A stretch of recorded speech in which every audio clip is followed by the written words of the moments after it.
여러분 안녕하십니까? 9월 15일 목요일 뉴스투데이 강원입니다. 최근 들어 날씨가 선선해지면서 버섯이나 임산물을 채취하기 위해 산행에 나서는 사람들이 늘어나고 있는데요.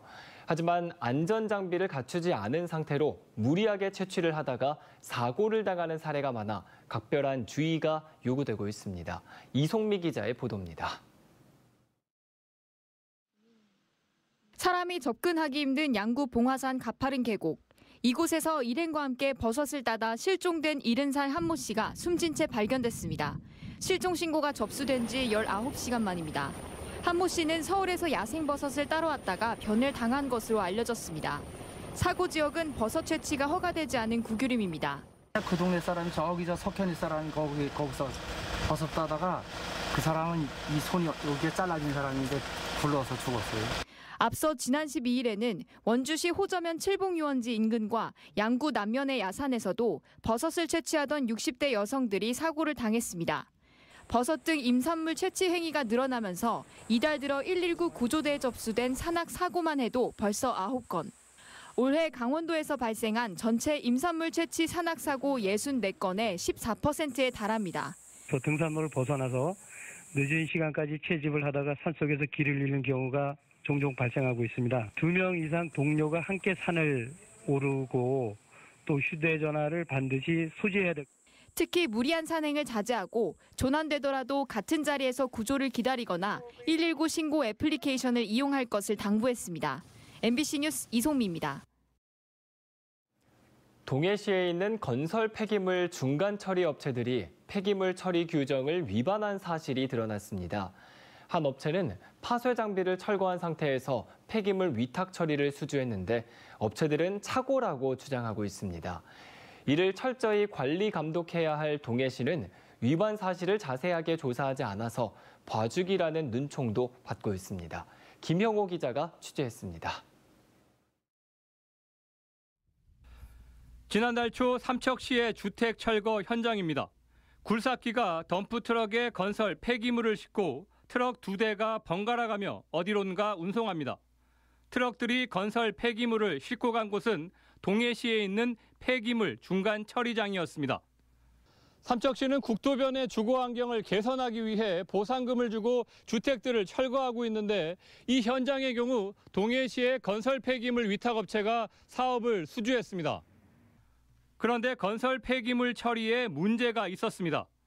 덤프트럭 16대 분량 330여 톤의 건설 폐기물을 수주받은 D업체에는 현재 파쇄 분쇄 시설이 없습니다. 기존 시설을 하루 1,600톤 규모로 증설하겠다며 지난 7월 중순쯤 변경 신청을 하고 철거했기 때문입니다.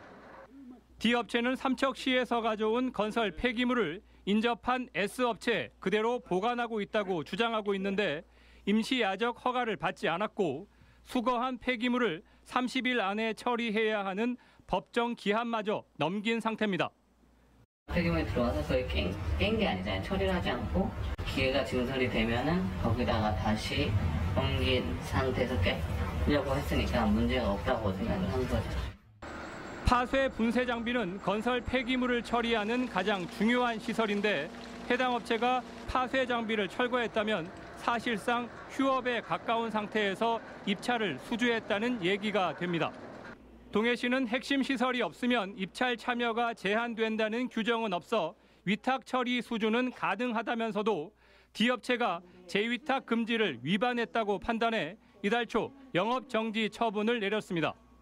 그런데 언제부터 파쇄 장비가 없었는지, 업체들의 고의성은 없었는지는 조사하지 않고 건설 폐기물법상 한 달인 재위탁 금지 위반 영업정지 처분을 업체당 각각 24일과 15일로 경감해줬습니다. 시설이 그때 당시에 있었는가 없었는가, 왜냐하면 없었으면 입찰을 굳이 말았어야 되는데 이런 부분들이 좀 충돌이 있을 수가 있잖아요. 근데 그거하고 우리 관련되어 있는 공표법하고는 별로 크게 상관관계가 없는 거죠. 해당 업체는 7월 말 기존 파쇄 시설을 철거했다고 주장하고 있는데 당초 예정보다 한 달 늦은 다음 달에나 기계 신설이 가능하다고 밝혔습니다. 해당 업체들은 10여 년 전에도 폐기물 재위탁 처리 금지를 위반해 각각 15일에 영업정지 처분을 받았던 것으로 드러났습니다. MBC 뉴스 김영호입니다. 화석 연료로 인한 환경오염은 아무리 강조해도 과언이 아닌데요. 춘천의 한 농촌 마을이 모든 전기를 만들어 쓰는 친환경 마을 만들기에 도전해 눈길을 끌고 있습니다. 김도균 기자가 그 마을을 다녀왔습니다. 210명이 모여 사는 춘천시 사북면 송암리. 시골 마을이지만 주민 전체가 한 해 사용하는 전기량은 70만 6천 킬로와트에 달합니다. 그런데 앞으로는 이 전력을 자체적으로 만들어 쓸 수 있게 됐습니다. 한국농어촌공사의 농업농촌 아리백 사업에 선정되면서 사용하는 전력 대부분을 태양광 에너지로 충당할 수 있게 된 겁니다. 탄소 배출로 신음하는 환경을 지키기 위해 시작된 아리백. 농촌의 에너지 혁신이 춘천에서 첫걸음을 내디뎠습니다. 태양광 발전 시설이 들어설 곳은 빈 땅을 활용하기로 했습니다. 내년부터 태양광 발전 설비가 들어서면 68만 2천여 킬로와트를 자체적으로 해결할 수 있게 됩니다. 거의 1년 동안 쓸 수 있는 양입니다. 마을 주민들이 함께 운영하는 미곡 처리장에도 발전 시설을 설치해 연간 4,500만 원 정도의 수익도 얻게 됩니다. 마을의 그 공동 기금이 조성이 더 많이 되면은 그 더 많은 청년들을 저희 마을로 유입하는데 청년 인구가 떠나가고 노인들이 늘어나면서 활력을 잃어가는 농촌 주민 입장에선 꼬박꼬박 마을 발전 기금까지 받게 되는 셈입니다. 이 사업들이 성공적으로 추진된다면 앞으로 전국적으로 더 많은 마을들을 대상으로 해서 이 사업이 확산될 수 있도록 추진하는 걸로. 한국농어촌공사는 앞으로 농촌의 고령화와 일손 부족에 따른 유휴부지가 늘어날 것으로 보고 에너지 자립 마을을 늘려나갈 계획입니다. MBC 뉴스 김도균입니다. 해마다 500명 이상이 원주시에 신규 장애인 등록을 하고 있습니다. 장애인 관련 업무가 폭증한다는 뜻이기도 한데 관련 부서는 대표적인 기피 부서가 됐습니다. 최근 이 부서 공무원이 극단적인 선택까지 하면서 변화를 요구하는 목소리가 거세지고 있습니다. 황구선 기자입니다. 원주시청 40개 부서 가운데 공무원들이 가장 가기 싫어하는 부서 1위는 경로장애인과와 대중교통과. 대중교통과와 달리 소수의 사회복지직 공무원이 주로 배치되는 경로장애인과는 시청 공무원들 사이에 복지직의 무덤으로 통합니다. 경로장애인과 소속 공무원 19명 중 8명이 장애연금과 수당, 보조구, 활동서비스 지원, 장애인 주차구역 단속까지 장애인 업무를 도맡아 처리하고 있습니다. 이마저도 3명이 늘어난 겁니다. 인원 충원도 어렵고 오겠다는 사람도 없어 한번 이 부서로 발령나면 병가나 휴직 외엔 빠져나갈 방법이 없다는 게 소속 부서원들의 하소연. 업무 고충을 호소하던 30대 구급 공무원이 이달 초 극단적 선택을 하기도 했습니다. 장애인 주차구역 단속을 맡았던 그는 혼자서 수천 건의 불법 주차 신고를 받고 과태료를 부과해 왔습니다. 동기가 평소에도 이제 민원인 만나는 게 너무 힘들다라고 자주 토로를 했대요. 출근했을 때부터 퇴근할 때까지 계속 욕만 먹으니까. 민원이 빗발치는 다른 부서도 많지만 장애인 부서가 특히 힘든 건 소통 자체가 어렵다는 겁니다. 발달장애나 언어, 청각장애까지 언어 소통이 어려워 민원 해결에 최소 2~3배의 시간이 걸리는 경우가 허다합니다. 장애인 업무를 담당하는 직원들은 상대적 박탈감에 시달릴 수밖에 없습니다. 한 사람이 계속 안고 가라는 그 조직 문화 있잖아요. 불평불만 없이 그냥 일하면은 일 더 얹어주는 그런 문화가 있잖아요. 그런 문화에서는 절대로 바뀌질 않아요. 지난 10년 동안 원주의 등록장애인은 2,000명이 증가했습니다. 한 해 평균 500명이 신규로 장애인 등록을 하고 있습니다. 건강보험료 지원을 받아 휠체어나 보청기 같은 보조구를 구매하려는 고령층이 장애 등록에 나선 데다 장애인 관련 복지 정책이 다양해지면서 처리해야 할 업무도 급증하는 추세는 당분간 계속될 가능성이 높습니다.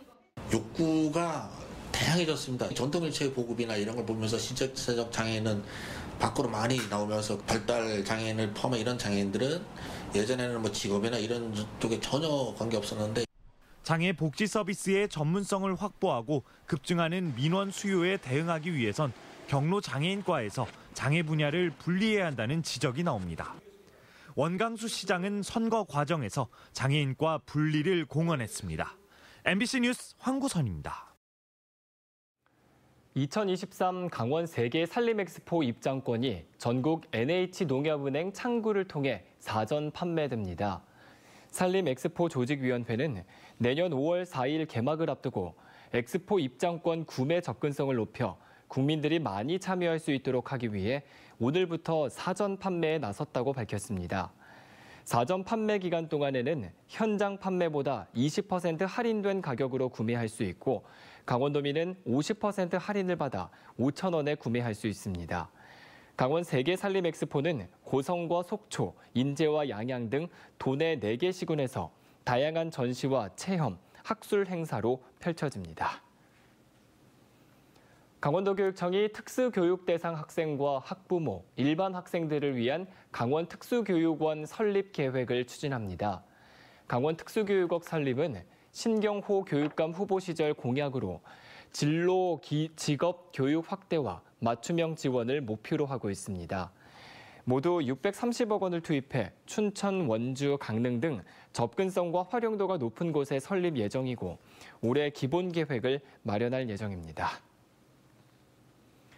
내년도 강원 지역 초등교사 임용 규모가 역대 최소로 확정됐습니다. 강원도교육청은 2023학년도 초등교사를 지난해보다 10명 줄어든 93명을 선발할 예정이라고 밝혔습니다. 지난 7월 가배정 인원에서 변동이 없는 수치로 전국교육대학생연합은 교육에 돈을 아끼겠다는 결정이 통탄스럽다며 비판 성명을 발표했습니다.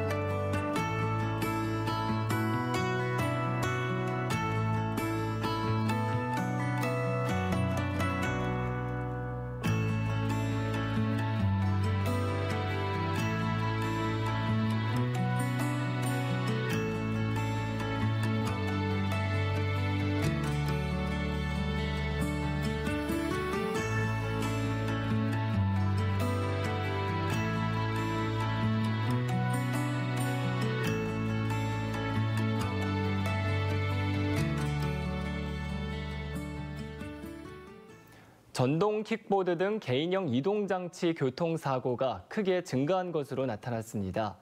강원경찰청에 따르면 지난 2019년 6건에 그쳤던 개인형 이동장치 교통사고는 올해에만 31건으로 증가했습니다. 이달 초에는 원주에서 안전모를 착용하지 않고 개인형 이동장치를 타던 30대 남성이 다쳐 숨지기도 했습니다. 이에 따라 강원경찰은 앞으로 2달 동안 안전모 미착용 등 개인형 이동장치 법규 위반 사항을 집중 단속할 계획입니다. 강원도가 고병원성 조류 인플루엔자 감염을 막기 위해 총력 대응에 나섰습니다. 강원도는 닭과 오리를 키우는 농장 종사자와 축산 차량에게 도내 11곳의 철새 도래지와 인근 도로를 출입하지 못하도록 제한하고 소독 차량으로 철새 도래지 주변 지역에 소독을 강화할 계획입니다. 또 가축 방역관을 통해 농가가 지켜야 할 방역 수칙 등을 교육하고 있습니다. 지난해부터 올해 초까지 강원도의 야생조류에서 인플루엔자 바이러스가 26건 발견돼 전국 발견율의 39%를 차지했습니다. 춘천 캠프페이지 개발이 지지부진하다는 춘천 문화방송의 보도 이후 육동안 시장이 시민 공론화를 거쳐 추진하겠다고 밝혔습니다. 육 시장은 기자간담회에서 캠프페이지 개발은 강원도의 교통사 부지 확정 전까지 추진이 어렵고 시민들의 생각을 파악하는 것이 필요하다고 생각한다고 말했습니다. 캠프페이지 개발은 17년 동안 시장과 담당자가 바뀌면서 최소 3번의 용역에 25억 원이 넘게 투입이 됐지만 최근에는 도청사 부지 문제로 마지막 용역도 중단되면서 개발이 계속해서 늦어지고 있습니다. 춘천시 체육회 간부의 채용과 월급 지급이 부당하게 이루어졌다는 의혹이 제기됐습니다. 춘천시의회 배숙경 의원은 행정사무감사에서 시체육회 사무국장이 지난해 말 정년 퇴직한 뒤 동일 기관에 재취업이 금지돼 있는데도 다시 같은 자리에 채용됐고 재취업하기까지 4개월 동안에도 월급이 지급됐다며 진상규명을 촉구했습니다. 또 춘천시 보조금으로 체육회가 운영되는 만큼 시비 낭비가 없도록 조치하라고 요구했습니다. 이에 대해 춘천시는 현장 점검을 통해 확인하겠다고 밝혔습니다. 강원도가 공무원들의 국외 장기교육 훈련 제도를 개선합니다. 강원도는 공무원들의 훈련 계획에 대해 심층 검증하고 어학 기준을 강화하는 방향으로 선발 기준을 높일 계획입니다. 또 문제로 지적됐던 결과 보고서 표절과 관련해 표절 검사 결과를 의무 제출하도록 하는 등 결과 보고서 평가도 강화할 예정입니다. 국외 훈련을 받고 온 공무원에 대해서는 훈련 과제와 관련된 부서에서 일할 수 있도록 해 훈련 효과를 높이기로 했습니다.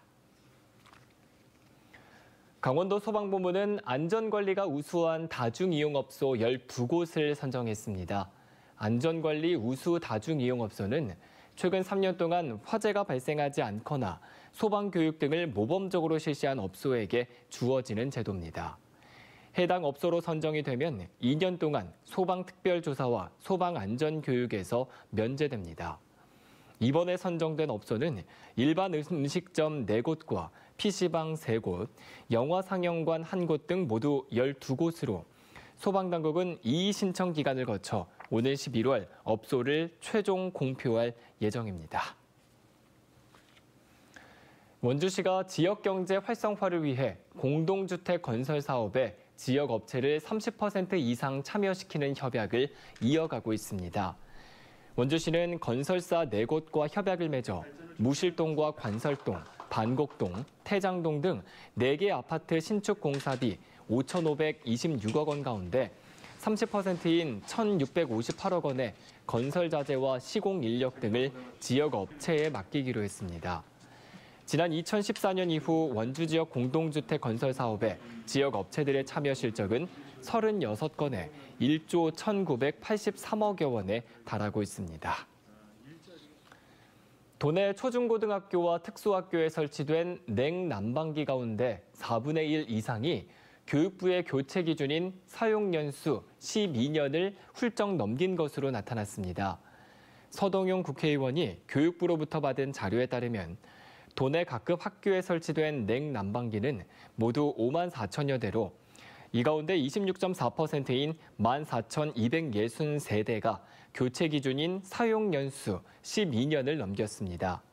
특히 6.43%인 3,479대는 20년을 넘긴 것으로 나타나 시설 노후화가 심각한 것으로 나타났습니다. 한림대학교의 개방형 산학협력 융복합단지 오픈스테이션이 문을 열었습니다. 이번에 문을 연 오픈스테이션은 대학의 첨단 기술과 노하우를 지역 현안에 적용해 문제를 해결하는 장으로 활용됩니다. 한림대 내부에 5,000제곱미터 2층 규모로 조성이 됐고 강원 테크노파크와 민간업체 3곳이 입주해 4차 산업 연계 클러스터를 구축할 예정입니다. 춘천시 보건소가 오는 23일까지 공중이용시설 12,000곳에 대해 흡연 단속을 펼칩니다. 금연구역 표지판 부착 여부와 흡연실 설치 기준 준수 여부, 금연구역 내 흡연 행위를 집중 점검합니다. 이상으로 뉴스투데이 강원을 마칩니다. 함께해 주신 여러분 고맙습니다.